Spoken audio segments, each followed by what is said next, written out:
Yo, yo, yo, yo, what it do, YouTube family? It's your boy Robert Williams here with another volume of Dear Younger Me.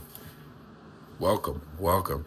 Hey, look, we've been on a ball, or at least I've been on a roll here in presenting some of this information to you over the past couple of volumes and episodes. And so, as you know, the last couple two in this little mini series that I had an opportunity to teach at our church and the young college men and young singles at our church on adding to your faith, coming from 2 Peter chapter 1 verse 5 through 11. And we've been talking about securing our future, and the way that we need to secure our future and be intentional about growing is to establish safeguards. Okay, so I really want to encourage you to watch the previous two volumes of Dear Younger Me, as we talked about establishing safeguards around pride and establishing safeguards for preservation and for purity and having virtue. Okay, and this last one that I want to talk about is establishing some safeguards. All right. Establishing safeguards as it relates to establishing safeguards from pornography. Listen, pornography is dangerous. It is destroying men and women in this world. Not turning us into monsters, but it does turn some folks into monsters, okay?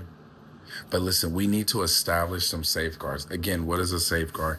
You want to you want to intentionally create boundaries and practices and habits to protect pitfalls while equipping you to make wise and God-honoring decisions. You have to be both proactive and preventive to ensure this growth. Okay? You have to be proactive and preventive in this growth. To be intentional about your growth, you have to establish these safeguards to secure your future. All right. And listen, the last one again is you want to secure your future from and establish safeguards for pornography. So, like in Psalms 101, verse 3, it says, I will set no wicked thing before mine eyes. I hate the work of them that turn aside. It shall not cleave to me. Listen, pornography is wicked. Yes, I've watched it.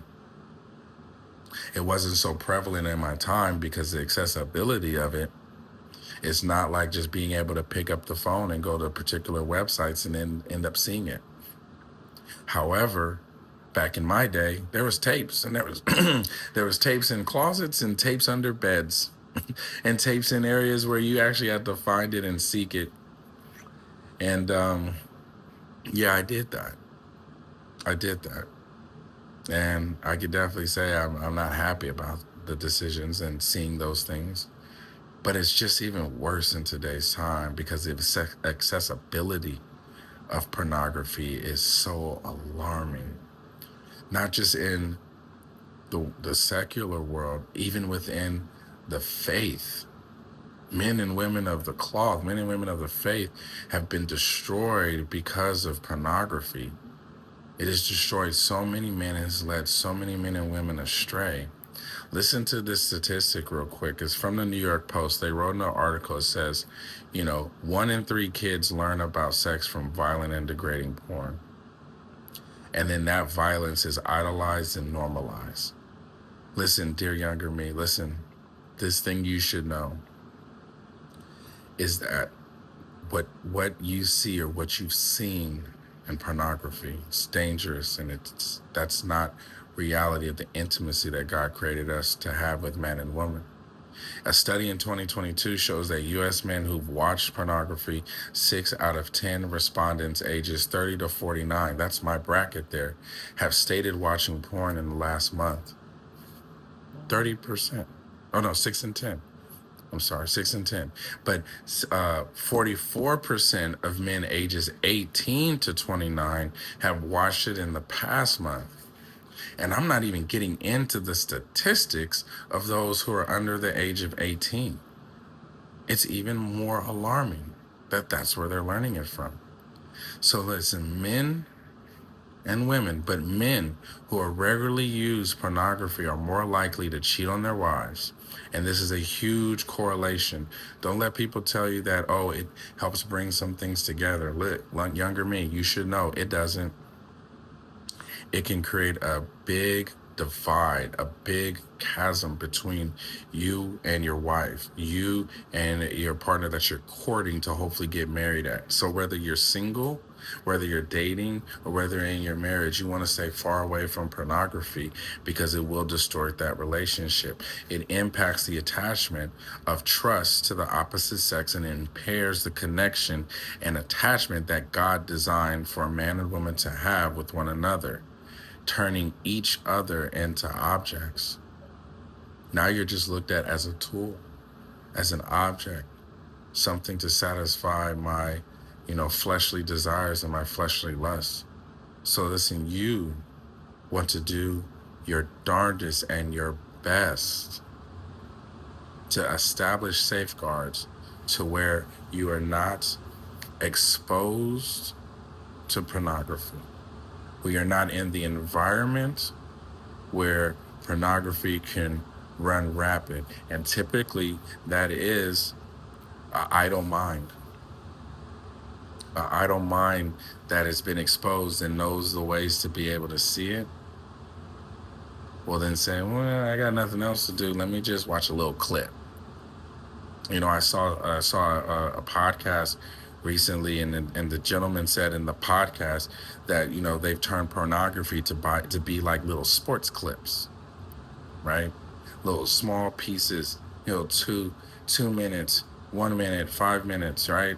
Or maybe not 5 minutes, but shorts as they have on YouTube, just to kind of get you locked in. And then this one, another one after another one after another one. Next thing you know, you've watched 30 minutes, an hour worth of one, and you feel that you've framed and seen yourself a nice little movie there. This is how it goes. Dear younger me, listen, stay away from pornography. Stay as far away from it as you can. It will distort your view on sex, on love, on relationships with your spouse.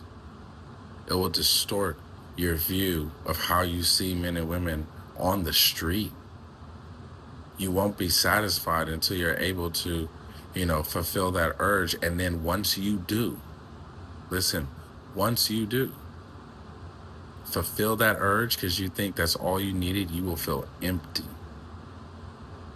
Someone very close to me told me that after they were done, they just felt empty and shameful and said, why did I even waste my time doing that? So look, establish the safeguards so that you can secure your future and being intentional about growth, and establish those safeguards from porn. This is a real serious talk, but it's a very serious time nowadays. It's a very serious time nowadays where it's normalized by our society. There needs to be voices that say that that is sinful and is wrong. I have 6 kids. I don't want that for any of my kids. I don't want them to be destroyed by porn.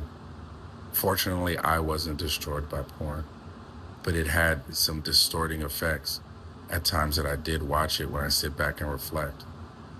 Thank God I got myself out of that. And thank God it wasn't as acceptable. But there's plenty of apps, social media apps, that it can be easily viewed upon. And we have to protect ourselves and safeguard ourselves from falling into that trap, all right? So yeah, this is a heavy, serious one for me. It's a heavy, serious one. It should be one for you too, okay? But again, remember that you want to be intentional about your growth so that you can secure your future. So therefore, you need to establish these safeguards. And one of them, again, we talked about pride. We talked about preserving ourselves and being pure. And lastly, we're talking about protecting ourselves and establishing safeguards from porn. So you don't set no wicked thing before thine eyes. All right? So look, man, like the video, subscribe to the video. More great content to come. This is actually only one point out of the many from this sermon that I taught, and it was a great one because it's definitely worked on me. And so until next time, you guys continue to think, live, and be unstoppable. Peace out.